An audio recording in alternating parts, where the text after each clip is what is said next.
Glória a Deus. Então vamos começar a série que chama A Grande Comissão. Essa capa aí não. Vamos começar a nossa série A Grande Comissão. A última vez a gente falou sobre renúncia. E tem tudo a ver com a Grande Comissão, gente. A gente não consegue fazer Grande Comissão sem entender renúncia. Sem sair do nosso patamar do eu primeiro. Porque quando a gente vai fazer a Grande Comissão, que a gente vai ver aqui em Mateus capítulo 28, já vai abrindo aí, Mateus capítulo 28. A gente entende que a gente precisa abrir mão de tudo para cumprir o ID de Jesus. E a gente vai ver aqui várias coisas. E às vezes a gente acha que a Grande Comissão é só para os missionários transculturais. E a gente vai ver muito mais do que isso. Que a gente pode fazer o ID onde nós estivermos. Isso é parte da nossa série. Mas eu quero começar aqui, porque eu não sei se você já notou, porque a gente sempre cita o verso 19 de Mateus capítulo 28, mas eu quero ver um pouquinho antes. Porque no capítulo 28 está falando sobre o quê? A ressurreição de Jesus. E nessa ressurreição, Jesus aparece para Maria. Lá no verso 10, Jesus disse: não tenham medo. Depois, vão dizer aos meus irmãos que se dirijam a Galileia e lá eles me verão. Meu Deus, já começa com a questão da obediência, já começa com uma certeza da parte de Jesus. Número 2, ele fala: vai para Galileia.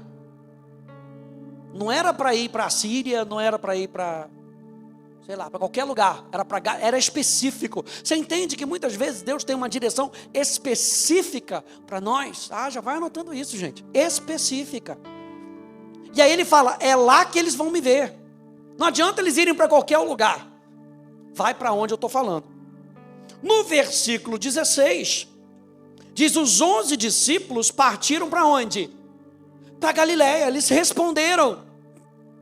Eu quero comissionar vocês hoje a entender que nós precisamos responder ao ID, nós precisamos responder aquilo que Jesus diz de maneira específica, mas para isso a gente já tem que ter aprendido a renunciar, a ouvir a voz de Deus e dizer: Senhor, a tua palavra é melhor, a tua maneira é melhor, que Ele cresça e que eu diminua, que Ele apareça.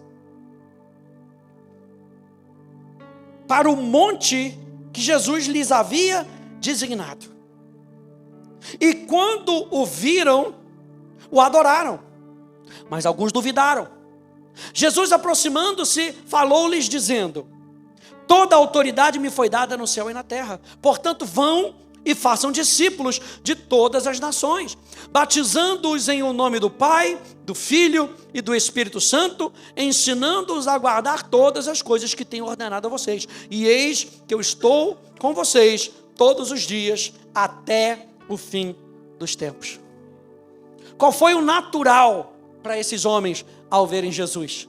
Olha aqui, o natural ao verem Jesus foi adorá-lo. Aqui vai começar a nossa jornada hoje, porque missão tem tudo a ver com adoração. E é aqui que começa a trajetória deles, depois de terem renunciado. A trajetória deles.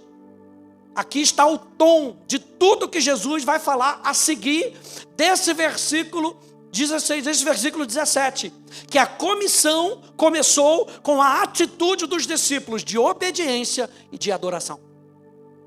Ou seja, antes deles partirem, Jesus tratou disso deles: obediência e adoração. Diga: obediência e adoração. Gente, essa foi a mesma reação das mulheres quando viram Jesus primeiro. Lá no versículo 9. Primeira reação foi adorar a Deus. Foi adorar a Deus. Depois você pode acessar as minhas notas e você vai ver uma lista e uma ordem em que cada um viu e ouviu o Senhor ressuscitado. A gente está falando de um Jesus que cumpriu a promessa do Pai. Ele ressuscitou. Lembra que quando Jesus fala de renúncia, ele ainda estava no corpo, mas agora no ID é o Jesus ressuscitado. É o Jesus que venceu a morte. É o Jesus que testemunhou do poder do Pai. É o Jesus que cumpriu a profecia do Pai. As profecias antigas estavam sendo cumpridas no Jesus ressuscitado. Portanto, nós vamos adorar não somente a um Jesus histórico, nós vamos adorar a um Jesus que ressuscitou dos mortos. Só que alguns duvidaram. A melhor palavra para essa palavra não é duvidar, é hesitar. A palavra aqui, distatso, significa literalmente ficar em dois caminhos. Isso não quer dizer, gente, que eles tiveram medo, aquele medo de dúvida que fala assim, não, eu não consigo fazer isso. A palavra distatso tem o sentido de fazer algo, mas não saber como. Querer fazer algo, mas não saber como. Aí eu me lembro de Zacarias e de Maria. Lembra Zacarias, pai de João Batista? Zacarias fica mudo porque ele duvida daquilo que o anjo disse para ele. Maria, por outro lado, ela duvida do como isso pode acontecer. E é essa pergunta que ela faz para Jesus, para o anjo Gabriel. Mas como isso pode acontecer? Isso é relevante para nós hoje, gente. E o anjo vira para ela: não se preocupe, descerá sobre ti o Espírito Santo, e o ente que nascerá de você será santo. E o poder do Espírito Santo, o poder do alto te revestirá. Então esses discípulos, eles não duvidaram dizendo, não, isso não é possível. O quê?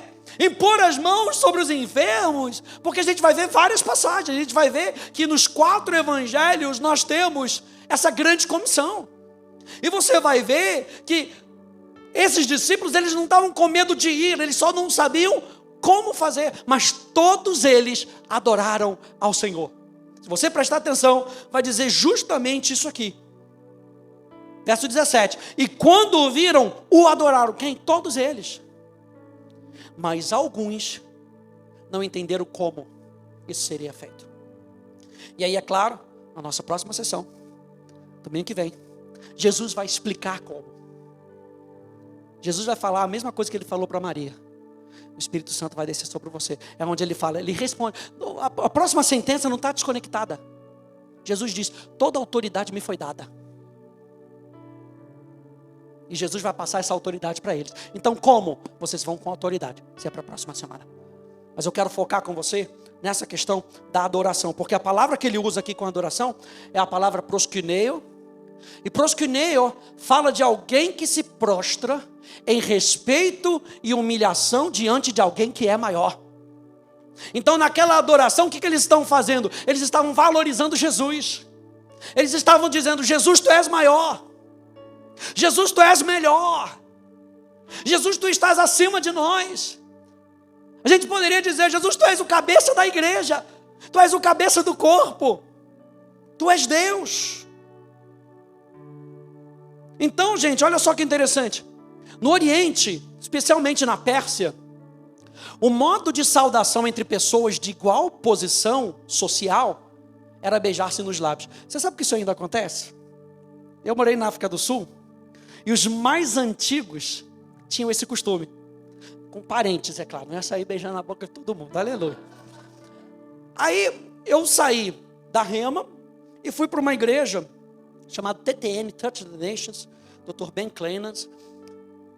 E aí eu virei parte da família, gente. Sabe quando você é recebido de tal maneira? Eu ia lá todo domingo. Eu ia lá pegar os filhos dele, porque a gente ia para a igreja. E a igreja era no hotel. Então tinha que montar toda a igreja. Hoje a gente vive uma maciota, gente. Aleluia. Maciota. Eu tinha que chegar no hotel. Antes de todo mundo. Montar, passar cabo. Montar palco. E a gente fazia. Aí eu pegava eles lá. Primeiro eu comprava o jornal. Que ele gostava de ler o jornal do dia. Dava lá para ele ler depois. Coisa e tal. Eu chegava lá, às vezes ele estava até de cueca. Tamanha intimidade. Ele chegava, passava como se eu fosse filho. Então, por causa disso, me tratava como filho. A mãe dele, uma senhorinha, me tratava como neto. E aí um dia, gente, aleluia. Aquele dia, final do culto, ela estava lá. Ela foi chegando. Meio cinco, meu filhinho. Foi chegando. E sabe aquela cena, devagar? aquela boca que vem chegando assim. E deu aquele selinho. Eu fiquei como? Alguém me empresta um álcool 70, aleluia. Cultura. Aqui está dizendo que no Oriente, o modo de saudação entre pessoas de igual posição social era beijar-se nos lábios. Quando a diferença de posição social era mínima, beijava-se no rosto. Quando alguém era muito inferior, ajoelhava-se, tocava a testa no chão e prostrava-se ao se curvar, lançava beijos em direção ao superior. É esse último modo de saudação que os escritores gregos pretendem usar no uso do verbo proskuneo. Ele está falando, ele é Deus, ele é Senhor. O fato da palavra proskuneo aqui até representa beijar o chão onde essa pessoa passa. Então não é um ato de você ser humilhado pelo outro, é um ato de você se humilhar diante do outro, de você reconhecer quem é Jesus na sua vida. Então esses homens estavam reconhecendo quem era Jesus. O nosso tema de missões começa com o nosso reconhecimento de que Ele é maior, Ele é mais honrado, mais digno do nosso respeito e da nossa obediência. Ele é maior. Alguém pode dizer comigo, Deus é maior. E a gente precisa reconhecer isso. A gente precisa reconhecer que no final das contas, fazer missões não é o objetivo final da igreja. Como se tudo que fizéssemos focasse no homem como objeto principal. E eu quero propor para vocês que ao ler a Bíblia, nós vamos ver que o objetivo principal e final da igreja, do seu povo, da sua noiva, é adorar a Deus. Gente, é isso que você vai fazer por toda a eternidade. Vai chegar um momento que fazer missões não vai ser mais necessário, porque toda a terra será cheia da glória de Deus. Enquanto isso, nós precisamos entender que o nosso papel principal e final ainda é adorar a Deus. Missões é uma necessidade temporária, mas a adoração permanece para sempre. Com isso, gente, eu não estou dizendo que as pessoas não são importantes, que me fazer missões hoje não é importante. Aliás, a nossa série é sobre missões. É sobre o ID. O que eu estou dizendo? Que se não entendermos o que é principal, nós podemos errar o alvo e fazer da igreja o lugar onde a humanidade é mais valorizada do que o próprio Deus. Esses homens adoraram Jesus. Eles reconheceram que Jesus era Deus. Então o objetivo final da igreja está centrado em Deus. E Deus tem a sua atenção voltada para o ser humano. Então é questão de posição. Deus vem em primeiro lugar. E o coração, quando eu vejo o coração de Deus, eu vejo que no coração de Deus estão as pessoas. Só olhar para os 10 mandamentos. Sempre falo isso, você tem que decorar isso. 10 mandamentos. Os primeiros 4, acerca de Deus. Os outros 6, acerca do nosso relacionamento com os homens. Mas quais são os primeiros?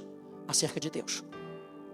Colocar Deus em primeiro lugar como prioridade na nossa vida vai nos ajudar a gente tocar a vida de outras pessoas com aquilo que é importante e principal.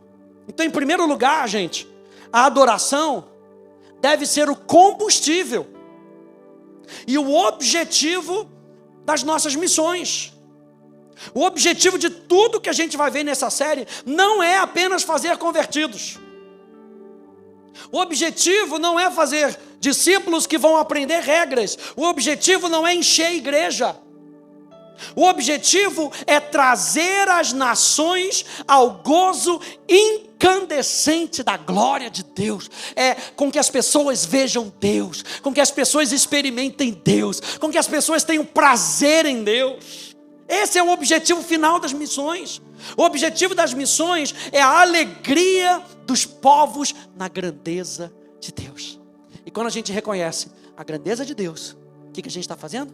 Adorando. Abra comigo no Salmo 97. Salmos 97.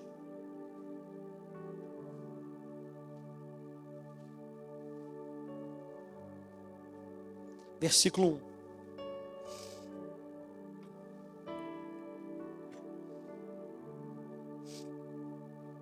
Salmos 97. E o Salmo 97 fala da majestade de Deus. Fala do domínio de Deus. Vou ler só o capítulo 1, versículo 1, que diz: reina o Senhor. Alegre-se a terra, exultem as muitas ilhas. A nossa alegria vem de saber que Deus reina. Aleluia. Deus reina. Deus está no controle. Deus está no controle do universo. Deus está no controle da nossa vida. Essa tem que ser a alegria. Quando a gente vai fazer missões para as outras pessoas, trazer essa realidade para a vida das pessoas. Deus reina. Então essa é a sua alegria. Você vai ver as pessoas, você vai fazer evangelismo, você vai ver que as pessoas estão tristes, estão abatidas. Sabe por quê? Porque Deus não reina na vida delas. O que a gente vai trazer? A gente está trazendo o reino de Deus. Você lembra das parábolas de Jesus sobre o reino de Deus? Os discípulos foram ensinados. Quando Jesus ressuscitou, passou 40 dias ensinando sobre o reino de Deus. O Jesus ressuscitado. E agora no Salmo 97, o autor está trazendo o motivo da nossa alegria para sempre é que Deus reina. Deus reina. Salmo 67, verso 3 e verso 4. Volta lá um pouquinho. Salmo 67.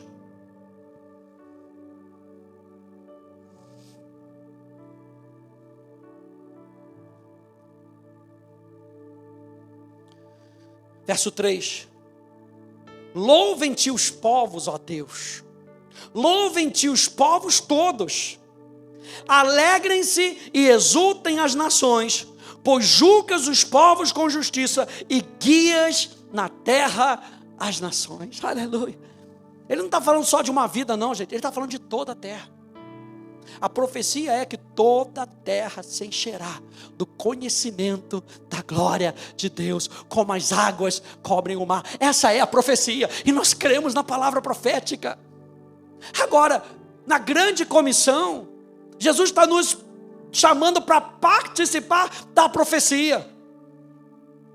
Jesus está convidando a você e a mim como discípulos a fazer a vontade dele, para que toda a terra, todas as nações se alegrem em Deus. Ou seja, o que deve mover o nosso coração, preste atenção, é a paixão por ver outros reconhecendo a grandeza de Deus. Essa tem que ser a paixão do nosso coração. Não é ver pessoas, está frequentando a igreja, pastor Hélio fala, é muito pouco. Tem muita gente que frequenta a igreja e não conhece a grandeza de Deus, e não conhece Deus. A paixão do nosso coração deve ser ao evangelizar, ao ir com que as pessoas conheçam a grandeza de Deus. A sua paixão por Deus deve preceder a sua pregação acerca dele. Por isso que no texto aqui o relato começa com adoração. Porque eu não posso adorar aquele que eu não vejo. Porque se eu não reconheço ele, eu não vejo o seu valor. E se eu não vejo o seu valor, eu não consigo adorar ele como ele é.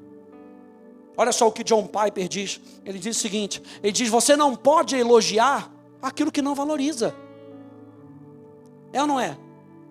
Você nunca vai elogiar uma camisa quadriculada se você não gosta de quadriculado. Você não vai dizer para a pessoa. Agora, se você gosta de um quadriculado, e você vê a outra pessoa com quadriculado, se você vier com blusas floridas, aleluia, você sempre vai ter o meu elogio, aleluia. Amo. E aí eu vou chegar, nossa, que blusa bonita, já ganhei até algumas, aleluia. Não estou dizendo que eu vou fazer isso para ganhar sua blusa não, aleluia. Não me venha com churumelas, aleluia. Mas eu estou falando, John Piper está dizendo, você não pode elogiar aquilo que você não valoriza. E elogiar é outra palavra para louvor aqui. Ele diz, o missionário nunca vai poder dizer que as nações se alegrem, se ele mesmo não disser no seu coração, eu me alegrarei no Senhor. Em ti me alegrarei e exultarei, ao teu nome, ó Altíssimo, eu cantarei louvores. Porque onde a paixão por Deus for fraca, o zelo por missões será igualmente fraco. Igrejas que não estão centradas na exaltação da majestade e da beleza de Deus, dificilmente despertarão um desejo fervoroso de proclamar a sua glória entre as nações. Onde as pessoas não se impressionam com a grandeza de Deus, como podem ser enviadas com a mensagem retumbante, grande é o Senhor e muito digno de ser louvado. Ele é mais temido do que todos os deuses. E esse é a nossa pregação, gente. A nossa pregação de missões é: o nosso Deus é grande. Ele tem solução para a sua vida, porque o meu Deus é grande. Ele tem solução para o seu problema, porque o meu Deus é grande. Ele está acima do problema. O foco não é a resolução do problema. O foco é Deus entrar na vida da pessoa e a pessoa enxergar que Deus é maior que o seu próprio problema. Esse é o foco. O foco é dizer como Davi: quem é esse incircunciso? E Golias era de grande estatura, mas você não vê isso saindo da boca de Davi. Você não vê, pode ler lá, 1 Crônicas 16, pode ver lá que Davi não chama Golias de gigante, porque ele sabia que o Deus era maior, então para ele não é gigante. O que vai definir se o nosso problema é grande ou não, é como nós vemos o nosso Deus. Porque comparado ao nosso Deus, aí é que Paulo fala do eterno peso de glória, que não há de se comparar. Então, ao invés de ficar olhando para o nosso problema, já vou entrar aqui na tangente, ao invés de ficar olhando para o problema, que problema é grande, olha para o seu Deus e veja o tamanho do seu Deus. E quando você vê o tamanho do seu Deus, o problema fica, mínimo do mínimo. Então, missões, gente, vão realmente começar na nossa compreensão e na nossa vida de adoração, onde Cristo é exaltado e honrado como o único Deus. Parte do que nós fazemos como igreja ao nos reunir é exaltar a Deus. Nós cantamos louvores, nós prestamos a nossa atenção na palavra para que a gente honre a Deus em todos os sentidos. Então, gente, a adoração nos ajuda a compreender que fazer missões não é um projeto de recrutamento para a força do trabalho de Deus, força-tarefa. Jesus precisa de você, sabe aquele quadrinho do Tio Sam? Seu país precisa de você, Deus precisa de você. Não é para que a gente seja recrutado para a força-tarefa de Deus, não. É um projeto de libertação dos fardos pesados e dos jugos duros de outros deuses. Quando a gente está apresentando Jesus, a gente está apresentando: você quer renunciar a todos os outros deuses? Eu já contei isso aqui, vou contar aqui de novo para ficar gravado. Billy Graham, certa vez foi no Japão, e a história que eu conheço é do Japão. E ele foi fazer o apelo no final do encontro. E de repente todo o estádio levanta a mão. Ele ficou preocupado com aquilo. Ele falou: isso nunca aconteceu. Perguntou para o intérprete: está certo isso? Ele falou: está certo. Então vamos fazer de novo. Todo o estádio. Aí viram para o intérprete e falou: você deve estar fazendo alguma coisa errada. Ele falou: não, seu Billy Graham, acho que o senhor é que não entendeu que no Japão nós somos politeístas. Um Deus a mais, um Deus a menos não faz diferença. Aí o Billy Graham entendeu: então tá, então estou fazendo um apelo diferente.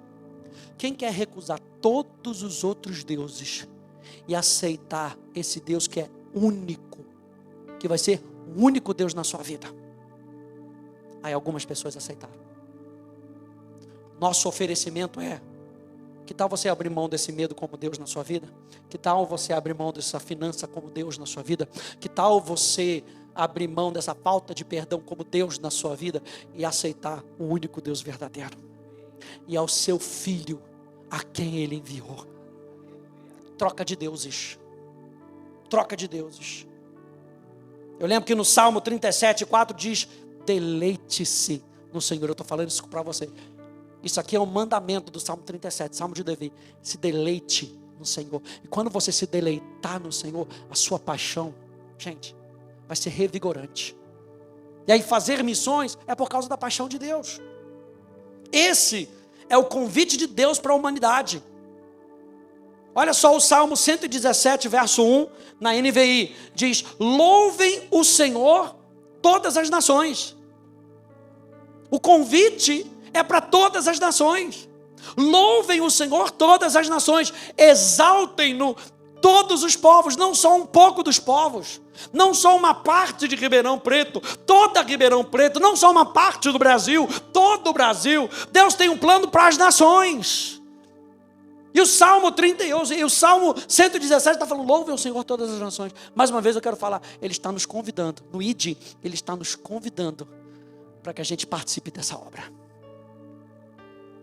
Em segundo lugar, gente, a visão correta de Cristo nos leva a ver a humanidade da maneira correta. O amor a Deus nos leva a amar os perdidos. Por quê? Os perdidos não conhecem a Deus. Eles não conhecem a grandeza do nosso Deus. Eles estão servindo outros deuses. Eles estão servindo a si mesmo, seu próprio conhecimento, sua própria agenda. Então a compaixão pelas pessoas não deve ser separada da paixão pela glória de Deus. Onde é que começa? Paixão por Deus. E a paixão por Deus nos faz sermos apaixonados pelos perdidos. John Dawson, líder da organização de jovens com uma missão, apresenta uma razão adicional para isso, dessa compaixão. Ele diz o seguinte: você já se perguntou como é amar os perdidos? Esse é um termo que usamos como parte do nosso evangeliquez cristão. Muitos crentes, por conta de uma condenação nos seus corações, buscam a chegada de algum sentimento de benevolência que os impulsione a uma evangelização ousada. Ou seja, eu estou esperando um poder que venha do alto. Por quê? Porque eu não sou bom o suficiente para fazer isso, para evangelizar os outros. É isso que ele está falando. E ele fala que isso nunca vai acontecer. É impossível amar os perdidos. Seria impossível amar profundamente um indivíduo desconhecido, retratado em uma fotografia, muito menos uma nação, uma raça ou algo tão vago como todas as pessoas perdidas. Não espere por um sentimento de amor para compartilhar Cristo com o estranho. Você já ama seu Pai Celestial e sabe que esse estranho foi criado por Ele, mas está separado dele. Portanto, dê os primeiros passos na evangelização, porque você ama a Deus. Não é primariamente por compaixão pela humanidade que compartilhamos nossa fé ou oramos pelos perdidos. É antes de tudo por amor a Deus. Eu acho interessante essa citação, porque se você vai olhar para uma pessoa que passa por aqui, você olha para ele e fala: não sei se ela conhece a Deus, não vou falar não. Agora, se você pega o coração de Deus queimando por essa pessoa, você para tudo. E eu estou vendo, gente, testemunho de pessoas que estão falando isso. Olha, falei sobre isso com outra pessoa, lá no meu trabalho, lá no isso. Por quê? Porque esse é o coração de Deus, gente. O coração de Deus é pelas pessoas. Deus está interessado nos perdidos. E o interesse de Deus deve ser o nosso. Sob a perspectiva de Deus, a maior calamidade da vida é que as pessoas morram em pecado, ou carreguem os seus pecados para o caixão. Lucas capítulo 19, abra lá comigo, vou terminar com esses dois textos. Lucas capítulo 19.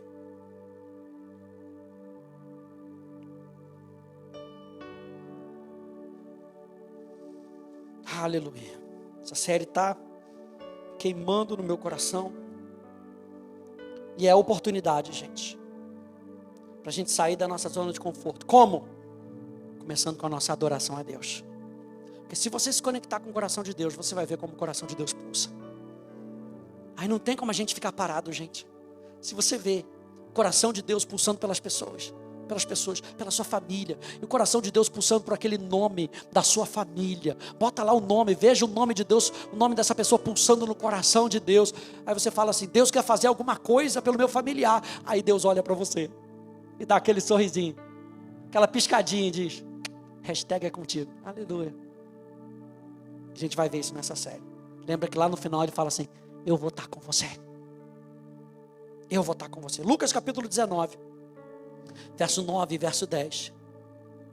Diz: então disse Jesus, falando de Zaqueu: hoje houve salvação nessa casa, pois também esse é filho de Abraão. Verso 10.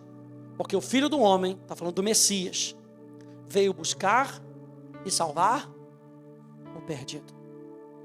É claro que Jesus não veio só para fazer isso. Quando você lê a Bíblia inteira, você vê todo o trabalho de Jesus ao vir. Mas parte do que ele veio fazer é salvar o perdido. E se Jesus veio para salvar o perdido, o que a gente está fazendo? Nós falamos que a primeira coisa da igreja é glorificar a Deus. A segunda coisa é edificar-se a si mesmo. A terceira coisa é evangelizar. Nós não podemos abrir mão disso, gente. De mostrar para as pessoas a grandeza de Deus. Vamos terminar com Apocalipse capítulo 15.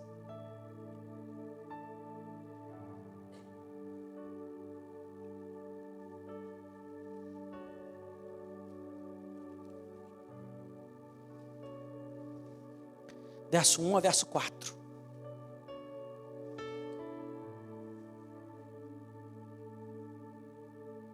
Vi no céu outro sinal grande e maravilhoso. Já estou terminando, já pode saber. 7 anjos que tinham os 7 últimos flagelos, pois com estes se consumou a ira de Deus. E quando você vê Apocalipse, você vê que a ira de Deus, ela não se manifesta contra o povo de Deus, contra aqueles que estão caminhando junto com Deus. Ele se manifesta contra a rebeldia dos homens. Você vai ver por todo Apocalipse. Vi como um mar de vidro, misturado com fogo, e também os que venceram a besta, a sua imagem, o número do seu nome. Eles estavam em pé junto ao mar de vidro, tendo harpas que lhes foram dadas por Deus. Aleluia, falando de adoração. E entoavam o cântico de Moisés, o servo de Deus, e o cântico do Cordeiro, dizendo: grandes, aleluia, grandes e admiráveis são as tuas obras, Senhor Deus Todo-Poderoso. Justos e verdadeiros são os teus caminhos, ó Rei das nações. Quem não temerá e não glorificará o teu nome, ó Senhor, pois tu és santo. Por isso, Apocalipse, final da história, todas as nações virão e se prostrarão diante de ti, porque os teus atos de justiça se fizeram manifesto. Missões, passa aí para mim. Missões, então, é a ação da igreja cristã de evangelizar o mundo para a glória de Deus, fundamentada na grande comissão. E a gente vai estudar a grande comissão, os aspectos dela, de Mateus, de Marcos, de Lucas, de João, até chegar em Atos.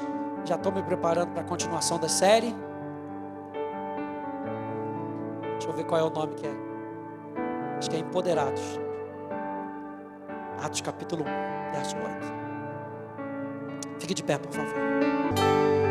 Tem 2 coisas que estão desde o início muito fortes no meu coração. A primeira coisa é que Deus é Ele que abre portas. Isso fala da soberania de Deus, Ele abre portas. Só que Deus, Ele não vai abrir determinadas portas se você não entrar por aquelas que Ele já abriu para você. Tem determinadas coisas que Ele tem falado no seu coração que são necessárias para esse tempo. E se não entrar por essa porta, a próxima não vai abrir. Porque você não vai estar preparado para a próxima, porque não é a hora da próxima. Então está na hora de entrar por essa que está diante de você. E no passo da sua obediência, tem pessoas lá te esperando. Quando a gente diz sim para o Senhor, quando a gente obedece a Ele, nessa obediência já está carregada a bênção de Deus, a gente é abençoado na nossa casa, glória a Deus. Mas por trás do seu sim, da sua obediência, tem gente lá fora. Eu quero falar para você que tem gente lá fora que está perdido, que está esperando o seu sim. De coisas que você precisa colocar a mão agora e fazer agora. Mas às vezes tem tantas coisas que estão nos sufocando e tantas coisas que estão tampando os nossos poços, que a gente não está podendo fazer aquilo exatamente que Deus está nos chamando para fazer agora. E não acha que é pequeno isso que Deus colocou, essa porta é pequena, é nada. Se Deus colocou, é uma grande oportunidade, ela é necessária para esse tempo. Aquilo que você se prontificou para fazer, está demorando demais. A agenda de Deus, Ele é paciente, longânimo, glória a Deus, mas a agenda de Deus para esse tempo, é para esse tempo. E a gente está aqui para esse tempo, quem sabe foi por esse tempo que a gente nasceu. Gente, daqui a 100 anos a gente não vai estar mais aqui. É nesse tempo que a gente está aqui, essa é a oportunidade, esse é o tempo de salvação. Segunda coisa, tem sonhos que são de Deus. Eu não estou falando aqui de sonhos naturais, porque sonhos naturais todo mundo tem. A gente pensa, idealiza determinadas coisas, mas eu estou falando aqui de coisa que é de Deus. É sonho que você sabe que foi Deus que colocou no seu coração. Por que ele está enterrado? Por que a sua chamada está enterrada? Está sendo escondida debaixo de tantas coisas? Não coloque embaixo. Sabe, eu vejo um monte de pastas. E aquele que é o sonho de Deus está ficando embaixo de todas as pastas. É lícito trabalhar, nós temos que trabalhar. É lícito fazer determinadas coisas. Nós precisamos cuidar da nossa família, precisamos arrumar a casa, precisamos fazer um monte de coisa. Mas por que a pasta, que é o sonho de Deus, está ficando lá embaixo?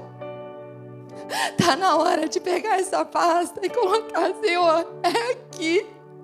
É o primeiro lugar, eu nasci para isso. Foi por isso que eu vim à terra. E o inferno não vai colocar aquilo que o Senhor colocou em mim em último lugar. Esse é o tempo de Deus fazer coisas grandes. Mas a pergunta de Deus: quem eu enviarei? Quem irá por mim? Quem eu enviarei nessa terra? Quem eu enviarei no seu trabalho? Quem eu enviarei na sua casa? Naquela reunião que você estava, naquele churrasco que você... Quem eu enviarei? Quem irá por mim? Quem proclamará as boas novas? Quem vai abrir a boca e dizer: Ele cura, Ele salva? Quem vai se livrar de todo o peso do pecado? Quem vai se livrar das correntes amargas de Satanás? Quem eu enviarei? O dom de Deus que tem em você é para adorar e exaltar Ele. O que você tem é uma voz, cante. O que você tem é uma voz, proclame: Jesus salva. O que você tem é mãos, cure as pessoas. O que você tem, Deus te deu, então vá. E às vezes a gente fica preso em tanta coisa na nossa casa, gente. O inferno, ele quer fazer isso. A Rafa falou tanto de liberdade no início. Foi para a liberdade que Cristo nos libertou, vá. Foi para a liberdade que Cristo nos libertou. Você é livre, vá. Proclame, grite, seja apaixonado por Jesus. Nós estamos te convocando por um novo tempo no nosso meio. Essa série é uma convocação de Jesus para um novo tempo no nosso meio. E nós não nos satisfaremos com o que temos hoje, porque Deus é grande e poderoso para fazer infinitamente mais. Pense nessa semana quais são os sonhos que têm sido enterrados e coloque lá em cima. E se você quiser, vem falar com a gente. Nós estamos aqui para vocês. Se vocês quiserem conversar, se vier algo de Deus no seu coração, algo que Deus está te impulsionando nesse tempo, se tem um sonho, uma chamada no seu coração e você não sabe o que fazer, primeiro é com Deus que você fala. Mas você tem a gente aqui para a gente poder auxiliar você nessa chamada que é de Deus para você. Não torne comum aquilo que é grande, o que Deus santificou. Não torne a sua vida comum, porque você é santo, filho de Deus. Amém, meu Deus. Dá para terminar?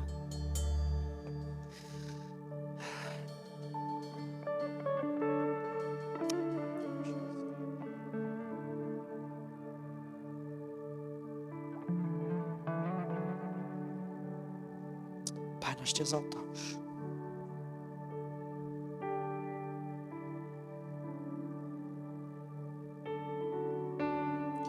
Pai, eu te amo,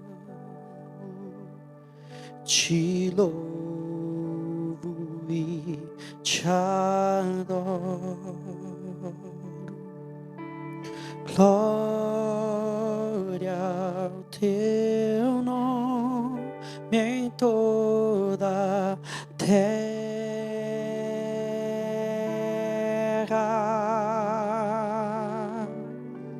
Glória ao teu nome. Glória ao teu nome. Glória ao teu nome em toda a terra.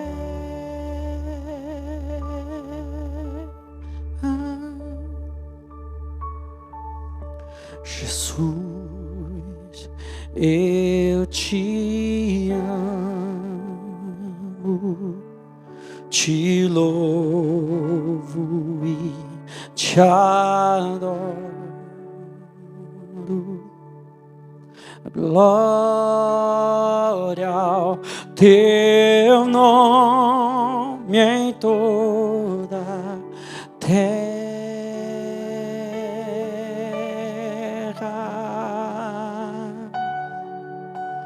Glória ao teu nome, glória ao teu nome, glória ao teu nome em toda a terra. Espírito,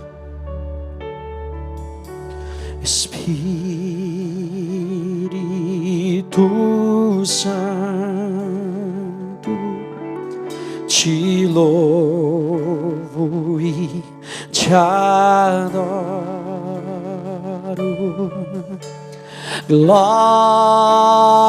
ao teu nome em toda a terra.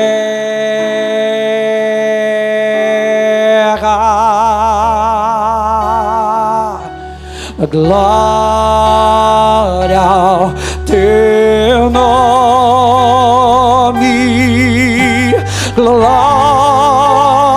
ao teu nome, glória ao teu nome em toda a terra.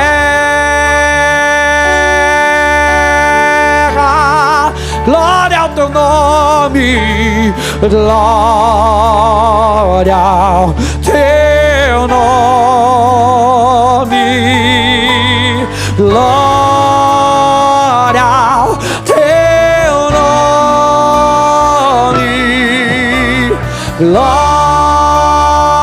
ao teu nome em toda a terra.